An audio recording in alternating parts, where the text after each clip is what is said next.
Di tengah upaya perundingan damai Amerika Serikat dan Iran di Bergenstock, Swiss, Wakil Presiden Amerika Serikat J.D. Vance menyatakan komitmen Amerika Serikat dalam menghentikan konflik di Lebanon. Menurutnya, Amerika Serikat sudah bekerja keras melebihi pemerintah negara manapun dalam menghentikan perang Lebanon. I think that the President of the United States and the United States of America have done more to stop the conflict in Lebanon than any government anywhere in the world over the last few months, and we're going to keep on working towards it. As I think a lot of you appreciate, peace is never easy. Peace always requires a little bit of work. It always requires a little bit of give and take. But the President of the United States is committed not just to peace between the United States and Iran. The President is committed to a regional peace, which is why we're here working so hard to settle our issues.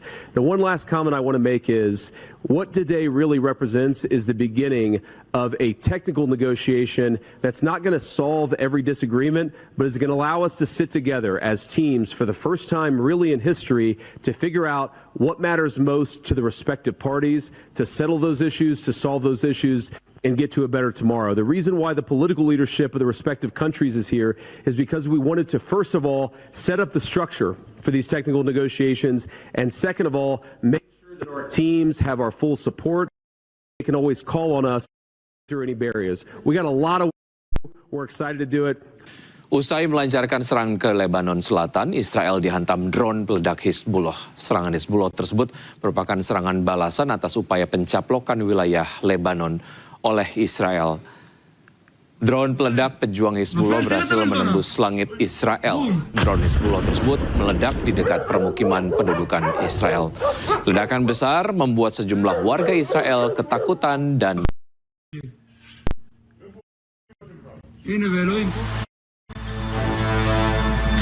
selain itu, pejuang Hizbullah juga melancarkan serangan drone ke tank Israel di Lebanon Selatan. Serangan tersebut membuat tank Merkava milik Israel hancur. Serangan ini membuat pasukan militer Zionis Israel kewalahan menghadapi serangan drone Hizbullah.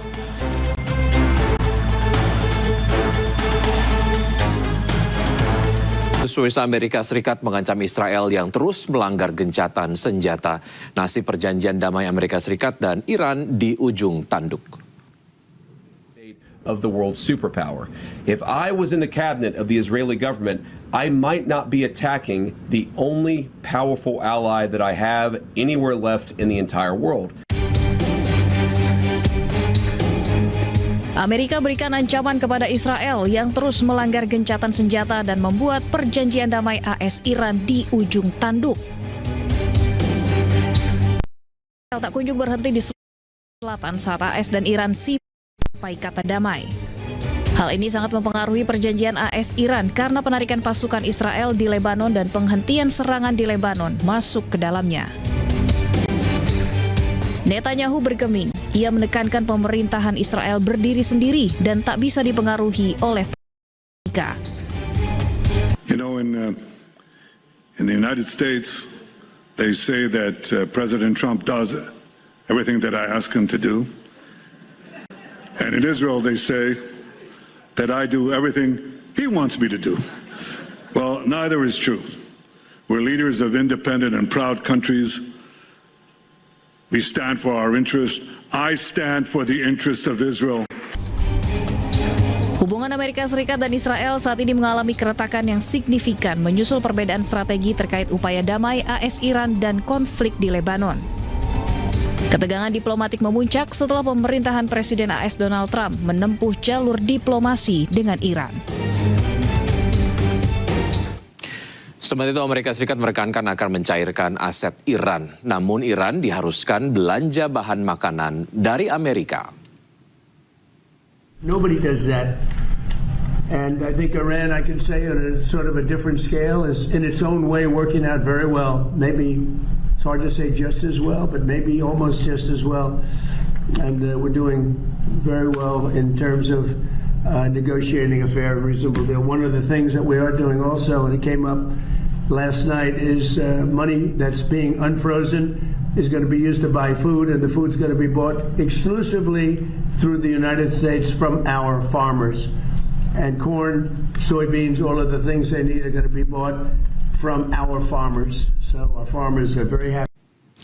Mendapatkan ancaman dari Presiden Amerika Serikat, delegasi Iran walk out dari KTT Danau Lucerne di Bergenstock, Swiss. Namun Amerika dan Iran sepakat untuk melanjutkan peta jalan untuk kesepakatan akhir.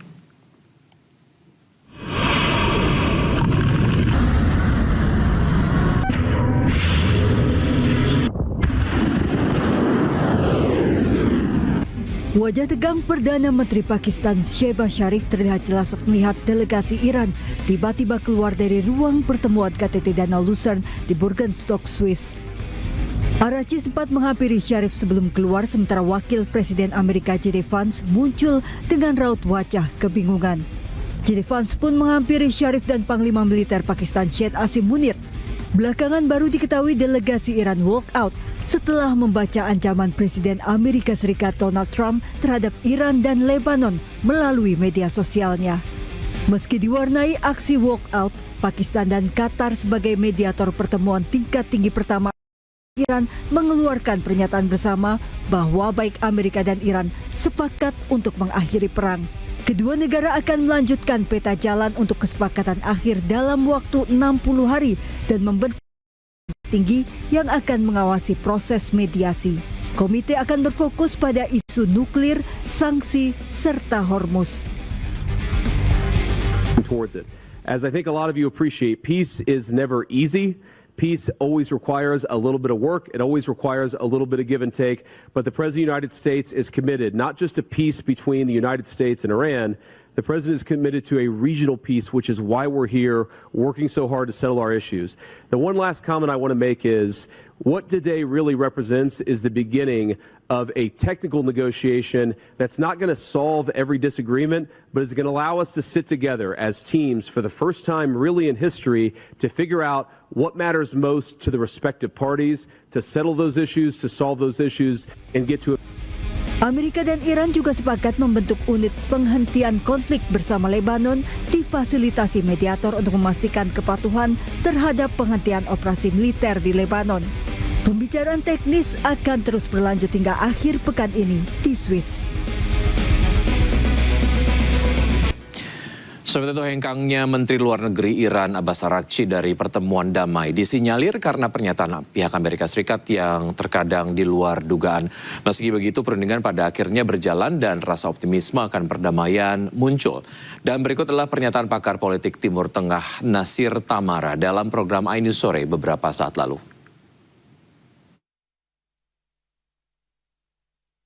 Dan para perunding itu kayaknya yakin bahwa perundingan ini akan berlangsung meskipun ada sedikit kesalahpahaman, ada sedikit rasa kesal rakyat Iran, pemerintah Iran karena pernyataan-pernyataan Presiden Trump yang kerap kali di luar dugaan. Karena beliau orangnya langsung kan, dan dikenalkan Presiden Trump ini di dalam biografinya Trump in White House bahwa dia itu gampang marah. Dan salah satu kekuatannya itu adalah membuat musuh itu takut. Jadi caranya itu memerintah dengan melahirkan sistem fear, rasa takut bagi musuh-musuhnya. Dan kalau apa yang ingin disampaikan tidak didapatkan oleh Presiden Trump, maka dia akan marah. Dan marah itu marah sekali. Sehingga dipakai istilah di Amerika Serikat itu fury. Itu marah sekali. Dan berikutnya perundingan ini akan terus berjalan karena apa? Karena juga pihak Israel sudah mulai mengendurkan tekanannya terhadap Lebanon. Serangan-serangan itu sudah dikurangi. Yang diinginkan oleh Israel bahwa tidak terjadi serangan balik dari pasukan Lebanon dan Hezbollah. Dan kalaupun mereka akan menyerang, ada garis kuning imajiner gitu ya. Dan garis kuning di balik di pihak selatan itu yang nggak boleh dilintasi oleh mereka. Baik, jadi sempat tersinggung, namun kembali optimis ya Pak Nasir. Nah, kembali delegasi optimis ya, karena dunia ini kan begitu Trump mengancam itu kan langsung aja harga minyak naik lagi kan, langsung naik. Jadi ya seluruh dunia itu menginginin supaya terjadi perdamaian. Trump sendiri dalam membuat keputusan untuk menandatangani perjanjian kan itu dilakukan di Istana Versailles di Paris kan, sesudah meeting G7 negara-negara yang paling kaya di dunia, negara-negara yang merupakan sekutu Amerika Serikat. Dan di situ dia berjanji bahwa harga minyak akan diusahakan supaya kembali lagi ke normal seperti sebelum perang yang dimulai 28 Februari yang lalu. Dan ini jadi dia tidak sendiri, tekanan dari para sekutunya Trump sangat kuat karena mereka merasa mendapat kesulitan yang luar biasa apabila harga minyak naik. Industri akan berhenti dan rakyat-rakyat akan berdemonstrasi, lalu harga minyak untuk kendaraan dan industri, untuk makanan semuanya naik. Jadi tidak ada yang diuntungkan apabila perang ini berlangsung terus. Kecuali mereka yang membuat senjata dan para pedagang minyak, spekulan lah gitu. Mereka yang diuntungkan adalah dua pihak ini. Nah, selain walkout, Pak Nasir, delegasi Iran ini kan juga sempat menolak nih untuk tampil di depan umum bersama delegasi Amerika Serikat. Apa makna politik di balik hal tersebut, Pak Nasir? Begini, mereka itu tanggal 21 Maret yang lalu kan itu dibunuh oleh bom-bomnya Israel dan Amerika Serikat kan. Jadi sampai sekarang pun pemimpin tertinggi mereka masih bersembunyi kan. Dan para delegasi ini kan adalah salah satunya ketua DPR-nya dan menteri luar negerinya dan ada dari bagian keamanan. Mereka setiap saat tuh bisa menjadi sasaran dari musuh-musuh mereka karena dengan bersalaman maka mereka mungkin aja ada alat-alat pengintai yang bisa disusupkan ke tubuh mereka yang disalami dan ada mungkin kamera, ada segala macam satelit yang bisa memindai sehingga tahu di mana mereka tinggal, pola mereka bergerak, pola mereka tidur, pola mereka makan. Jadi untuk alasan keamanan